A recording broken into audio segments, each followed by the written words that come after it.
כולנו חיכינו לרגע הזה שנים, אך הרגע הזה כבר לא יקרה. לא יכולנו שלהתעלם מהסערה שמתרחשת ביקום האבטר. סרט שכולנו חיכינו לו יחד, זה שהיה אמור לפתוח עידן חדש ביקום, לא יזכה לחשיפה רשמית. במקום בחורה חגיגית או טריילר ראשון, סערה ברשת. אז איך כל זה קרה? כמה הפסידו ניקולודיון? מה אמרו היוצרים? ומה דעתנו על כל זה? מתחילים. מה קורה גובלינים? וטוב שחזרתם לערוץ שלנו. גובלין גיק, כאן רועי. סרט האנימציה של אבטראנג נועד להיות יריית הפתיחה של אבטר סטודיוס, אך הוא מוצא את עצמו במרכז אחת הפרשות החריגות בתולדות הקולנוע, כאשר עותק מלא שלו באורך 98 דקות מופץ ברשת חודשים רבים לפני מועד יציאתו המתוכנן. חשוב לציין כי זאת אינה הפעם הראשונה בתוכן הקשור לקום האבטר דולף. מי כמוכם יודע. בזמן האחרון כבר מספר המקרים, ביניהם ההדלפה של הקומיקס של אזולה, פרטים בסדרת ההמשך Save and Avens, ואף חשיפה מוקדמת של עיצוב הדמויות בסרט בתחילת החודש בעקבות דליפת מוצרי מרצ'נדייז. אולם, אף אחד מהמקרים הללו לא התקרב להיקף האירוע הנוכחי. אז כדי להבין את כל מה שקרה כאן צריך לחזור להתחלה. בדיוק לפני 5 שנים, בפברואר 2021, הכרזנו כאן בערוץ על כך שאבטר חוזר עם אבטר סטודיו. כבר אז הובטח לנו הסרט על אנג. שנה לאחר מכן, יוני 2022, כבר החל תהליך הנפשת הסרט על ידי חברת פליינג ברק פרודקשן שבאוסטרליה. מאז ההפקה התקדמה, הסתיים תהליך היצירה, אך מועד ההשקה נדחה פעמים רבות. והאירוע הזה מתחיל בסוף השבוע האחרון, 12 באפריל. חשבון ברשת אקס לשעבר טוויטר בשם I am still Decent מפרסם 2 קטעים קצרים אך משמעותיים מאוד מתוך הסרט. הקטעים הציגו לראשונה את גרסאותיהם הבוגרות של אנג, צוקו וקטרה לצד הנבל החדש. המדליף טען כי ניקולודיון שלחו את הסרט במייל, טענה שמאוד מהר התפשטה. רק שתבינו שכל האירוע הזה מתרחש במתיחות עצומה בין האולפנים לקהל המעריצים.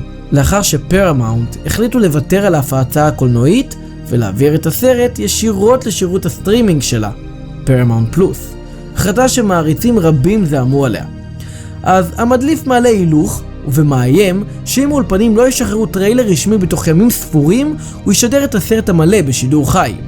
האיום הזה נועד להפחיד את האולפנים ולכפות עליהם להתחיל בשיווק הסרט שהם ניסו לקבור בסטרימינג. עם זאת, בהמשך הוא התוודע כי הוא לא באמת קיבל את זה במייל וזה השקר כדי לעורר פרובוקציה. לדבריו הוא קיבל את הקובץ מחבר, ורק לאחר בדיקה הבין במה מדובר. משתמשים רבים עודדו אותו להפיץ את הסרט המלא, אך למרות זאת הוא נמנע מכך. ברעיון הוא הסביר כי הוא לא באמת התכוון להדליף, ובעיניו הדלפת סרט כזה נחשבת לצעד מרושע כלפי האנימטורים שעבדו עליו קשה, אבל הוא רצה להביך את התאגיד. אולם בתוך זמן קצר האירוע יוצא מכלל שליטה. כבר ביום שלאחר מכן, חשבון אחר שאינו קשור למקור הראשוני מעלה את הסרט לרשת במלואו, עותק שהיה באיכות גבוהה במיוחד וללא סימני מים, מה שמעיד כי מדובר בגרסה מאוד מתקדמת. מרגע זה, הסרט החל להתפשט במהירות ברחבי האינטרנט, בין קהילות מעריצים, אתרי הורדות, רשתות חברתיות, ולמרות כל מאמצי ההסרה האינטנסיביים, הקובץ ממשיך להיות זמין לצפייה, בעוד קליפים קצרים ממשיכים להימחק ולהופיע מחדש. במקביל להפצה החלה פרמאונט בחקירה פנימית במטרה לאתר את מקור ההדלפה. הממצאים הראשונים מצביעים על כך שלא התרחשה פריצה למערכות הליבה של החברה, מה שמעלה את החשד שזה מגורמים חיצוניים בשרשרת ההפקה וההפצה. בנוסף, עלתה אפשרות כי הקובץ הופץ דרך קהילת ההאקרים המוכרת בשם פגל קרו, אשר ככל הנראה השיגה גישה דרך שרשרת ההפקה הזו ולא דרך האולפן עצמו. עדויות שונות אף הצביעו על כך שמקור ההדלפה הראשוני עשוי להיות שרת בסינגפור ששימש לביקורת סופית של הסרט לפני הפצה הגלובלית שלו. אז איך הגיבו סטודיו אבטר? איך הגיבו היוצרים? טוב, הם לא ממש הגיבו. תגובת אולפני פרמאונט למשבר אופיינה בשילוב של שתיקה פומבית ופעילות אגרסיבית מאחורי הקלעים. החברה בחרה שלא להוציא הצהרות דרמטיות לתקשורת, ככל הנראה כדי לא להגביר את הסקרנות סביב הקבצים המודלפים. אך מחלקת המשפטים שלה עובדת מסביב לשעון כדי להוציא צווי הסרה לכל פלטפורמה אפשרית. אולפני האבטר ברשות מייקל דנטה די מרטינו ובריין קונייצ'קו נמצאים במצב רגיש ונכון לכרגע לא הגיבו לסערה. עם זאת, מי שלא שותקים הם האנימטורים ואנשי הצוות שעבדו על הסרט הזה במשך למעלה מ5 שנים. ג'וליה שול, אנימטורית בפרויקט, אמרה כי הצוות עבד במשך שנים מתוך ציפייה לחגוג את התוצאה באולמות הקולנוע, והוסיפה כי לראות את הסרט מופץ כך כמו סוכריות בטוויטר הוא דבר פוגעני. היא גם ציינה כי החלטת פרמאונט לוותר על הפצה קולנועית לא מצדיקה את ההדלפה הבלתי חוקית. אני מבינה שאנשים לא רוצים לשלם עבור פרמאונט פלאס, אבל פיראטיות לאחר יציאת הסרט היא עדיפה על מה שקורה כאן. גם טסה ברייט, מנהלת האנימציה של האולפן פליינג ברק, התייחסה לאירוע ואמרה כי מדובר במצב מתסכל, אך אמרה כי ההשקעה והמאמץ העצומים שהושקעו ביצירת הסרט הזה ניכרים בתוצאה הסופית. מיכאלה ג'יל מרפי, המדבבת המקורית של טוף, קרא אף היא למעריצים ואמרה תפסיקו לשתף ולצפות בתכנים המודלפים, תנו את הכבוד ליוצרים, חכו להפצה הרשמית. צריך לומר, בסוף אנחנו כקהילה הפסדנו בענק. זה היה אמור להיות אירוע עצום לאחר שנים. אין לדעת כיצד התסכול הזה ישפיע על התוכניות העתידיות של אבטאר. מבחינה כלכלית, הנזק הפוטנציאלי מוערך בעשרות עד מאות מיליוני דולרים. תקציב ההפקה של הסרט נאמד בכ$80 מיליון.